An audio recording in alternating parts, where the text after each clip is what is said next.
Commencer, comme à l'habitude, parlons de la dernière semaine du Canadien. Dans les dernières semaines, on voyait que c'était déjà plus difficile. Là, cette semaine, c'est 4 défaites et dont une assez difficile contre les Sénateurs 5-0, puis une défaite un peu crève-cœur en fin de match de 5-4 hier.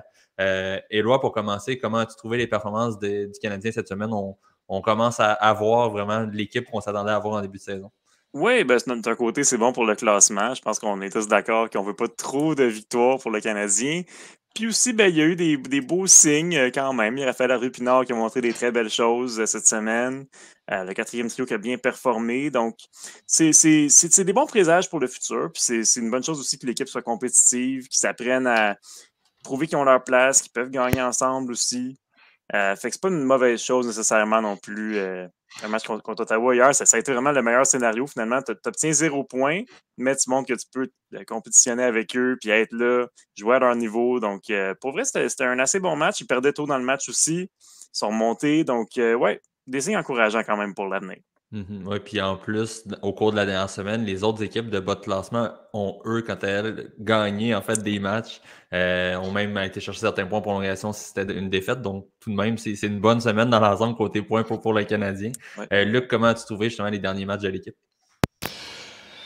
Comment est-ce que j'ai trouvé, ben dans le fond, comme une cellule de sécesium qu'on tente de trouver de 8 mm par 6 mm, comme en Australie. Non, blague à part, c'était vraiment...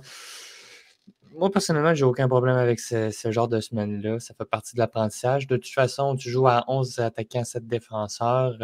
T'as pour 40 millions de sa masse salariale sur la liste des blessés à long terme et à court terme. T'es privé de ton choix au repêchage de l'an passé qui est blessé également. Ton meilleur franc-tireur, il va se faire opérer une épaule ou en fait, il est probablement encore sur la table à l'heure où on se parle parce que c'est aujourd'hui qu'il se faisait opérer au Colorado. Tu as Jonathan Drouin qui recommençait, qui est plus là. Fait que dans le fond, tu as probablement un défenseur qui a recommencé à avoir des maux de dos. Fait que dans le fond, tu rallumes ça, puis tu fais comme. C'est le genre de semaine que tu t'attendais à voir. Puis de toute façon, moi, les sénateurs d'Ottawa, je m'attendais à 2 victoires. Tu sais, à un moment donné, oui, Josh Norris n'est pas là, mais c'est pas l'équipe de Josh Norris, c'est l'équipe de Keith Ketchuk, de Brady Ketchuk, fallait que je pense à son père. Je veux dire, à un moment donné, les sénateurs ont de la profondeur, puis c'est temps que ça arrive à être plus productif. Tu bats Toronto, tu bats 2 fois Montréal. Moi, personnellement, c'est des résultats que je m'attendais à avoir en début de saison de la part de la troupe de DJ Smith.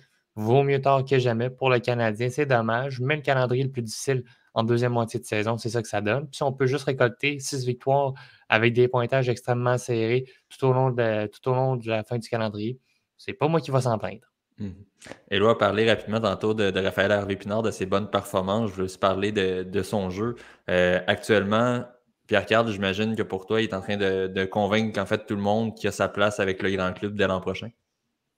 Ouais, ben j'aime beaucoup son jeu. En fait, il joue avec passion, il joue avec la hargne, il est rapide, il fonce au filet. C'est un peu le même style que Brendan Gallagher, mais en santé. Présentement, c'est sûr que ça va bien, il est sur une bonne séquence. Mais ce que je me demande, c'est est-ce que ça va se poursuivre? Dans la LNH, c'est quand même très demandant. Donc, j'ai hâte de voir, il y a seulement 11 parties en carrière. Donc, sur une plus longue période, c'est vraiment ça mais quand on va avoir une plus grande échantillon, qu'on va pouvoir savoir si il va pouvoir évoluer avec le Canadien dès le premier match de la saison prochaine. Mais c'est ça, c'est vraiment la constance. Mais pour de vrai, il est très bien parti.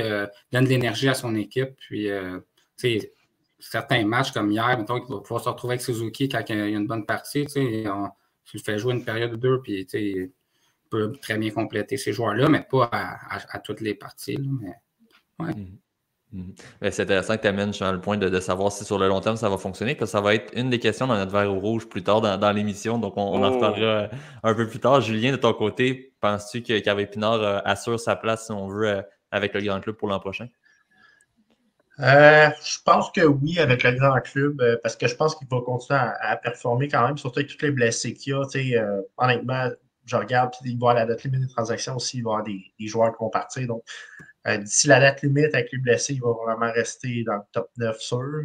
Puis après ça, quand les blessés vont commencer à revenir, ben là, ça va être la date limite. Fait que là, il y a peut-être d'autres joueurs qui vont partir. Donc, là, encore là, il va avoir sa chance. Puis honnêtement, depuis qu'il est ici, à chaque fois qu'il est mis sur un trio, le trio performe bien. Donc là, c'est un petit échantillon. mais l'année passée, à la fin de l'année, puis au début du camp, on disait il est prêt pour la Ligue nationale, ce gars-là. Bon, les circonstances ne sont pas à donner, puis c'est correct. Moi, j'espère dans son plafond, parce que je trouve qu'il y a un peu plus de patin que Gallagher quand même. Dans son plafond, je le verrais être un genre de Yannick Gourde éventuellement pas au centre, par exemple, à l'aile gauche. Là. Yannick Gourde faisait les deux, mais ça serait ce genre de gars justement qui pourrait devenir. Puis sinon, dans le pire des scénarios, je pense que il va être un gars d'énergie qui peut se mettre un peu n'importe où, n'importe quand. Mais il y a du talent, il y a plus de talent offensif que beaucoup de gens pensaient. Puis, j'en avais entendu parler, qui avait vraiment une touche offensive. Il y avait des skills, là, vraiment. Puis, ses coéquipiers aussi le disaient. Mais là, on l'a vu, il est quick, il se place toujours au bonne place. Il y a vraiment une belle compréhension du jeu. Il y a un gros hockey IQ à défensive, à l'offensive. Puis il y a des mains, honnêtement. Il a fait un tour drag, il a tiré au filet, après ça, il est allé prendre son retour sur le but avec la passe de Suzuki. La passe de Suzuki allait vite. L'action s'est passée super vite. Il a super bien fait ça. On voit qu'il a un sens de hockey et qu'il a des skills. Puis ça m'encourage pour la suite des choses. Il a 24 ans, donc il va avoir 24 ans, si je peux, en fait, je pense. Donc, non, c'est un très beau projet. Il y en a que c'est plus tard, puis lui, ben, c'est son cas, 3e repêchage. Puis là, ben, il commence à faire ses débuts maintenant. Donc, très, très content d'avoir un Québécois comme ça qui joue bien partout dans toutes les situations. Sinon, tu as parlé aussi rapidement de Nick Suzuki. On va en parler un peu dernièrement. Bon, il y a beaucoup de gens qui commencent à remettre en doute les dernières performances de Suzuki. Et là, il n'est pas un peu tôt pour être aussi dur envers Suzuki qui avait connu quand même un début de saison exceptionnel. C'est un peu normal que ça le rattrape, j'imagine. Ben, c'est pas facile. Sur le premier trio, il affronte les meilleurs joueurs de l'autre équipe avec Rem Pitlick. C'est comme, je sais qu'il n'a pas joué avec lui tous les matchs, mais quand même, c'est le genre d'allié qu'on lui donne en ce moment. Puis c'est normal, ça prend des corps chauds pour remplir des chandails. Mais à un moment donné, c'est sûr qu'on ne peut pas s'attendre à des miracles non plus. Ça se peut aussi qu'il joue un petit peu blessé et que ça affecte son jeu également. Peut-être pas à 100% de sa forme. Caulfield n'est pas avec lui. Donc c'est une combinaison de plusieurs facteurs. Puis des fois, c'est dur de te motiver peut-être en milieu de saison aussi quand tu sais que la saison est perdue. C'est pas cette année pour le Canadien là, qui vont aller vers les sommets. Donc, il y a peut-être un petit peu de relâchement aussi, puis ça peut arriver. Donc, je suis pas inquiet pour lui du tout. Là. Je pense qu'il va avoir une longue et fructueuse carrière, puis c'est pas 2 semaines en janvier 2023 qu'on va changer ça. Là. Luc, tu partages l'avis des lois? Attendez un peu. Ouais. Regardez, je vais mettre mes lunettes, là. Je vais faire ce qu'on est bon à Montréal. Je trouve pas de pouls, je suis désolé. C'est ça qu'on fait à Montréal. On cherche tout le temps des Moses de pouls. Ah, un joueur ne performe pas pendant 4 matchs. On va l'échanger contre 2 choix de 2e ronde ou 2 choix de 5e. Ah, il ne fait pas le job. Il ne sera jamais capable d'être numéro 1. Il a le titre de capitaine. Il n'y aurait pas de. Hey, joie le vert. Voulez-vous bien arrêter 2 minutes, prendre votre time-out, aller chercher votre Ritalin à la pharmacie puis revenir à la maison tranquille? Que c'est ça d'avoir des doutes sur Nick Suzuki. Pendant 4 ans, on nous le vante. Là. On le beurre, on met du beurre à l'ail parce qu'on veut que le pain soit gratiné. Fait qu'on rajoute du fromage en plus.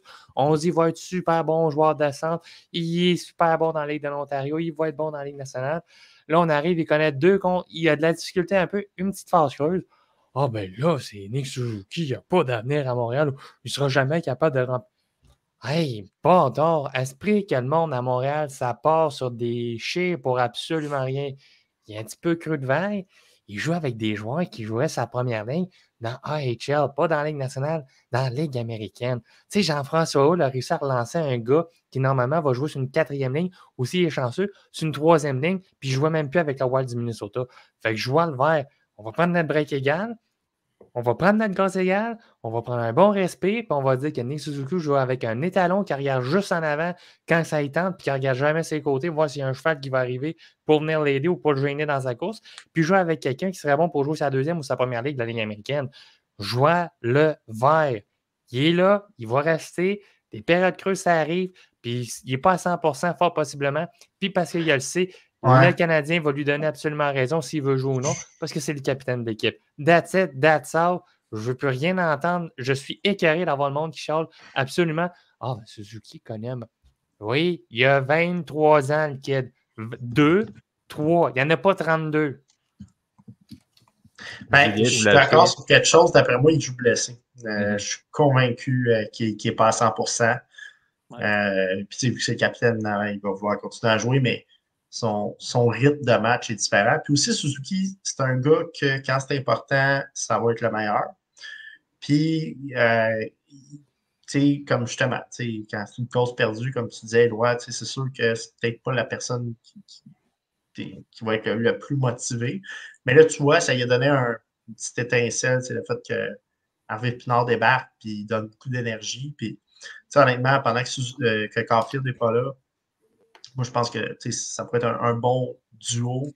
Puis que là, le troisième attaquant, ben là, tu tournes par rapport à qui va en donner le plus. Mais tu sais qu'Harvey Pinard va tout le temps donner dans le tapis. Donc, s'il ne se blesse pas, moi, je le laisserai avec Suzuki. Suzuki a adoré son expérience avec lui dans le match, puis il n'y a pas de raison que ça ne continue pas. Bien, sur ça, messieurs, on va passer à notre habituel deuxième segment, donc on va passer au forum LNH.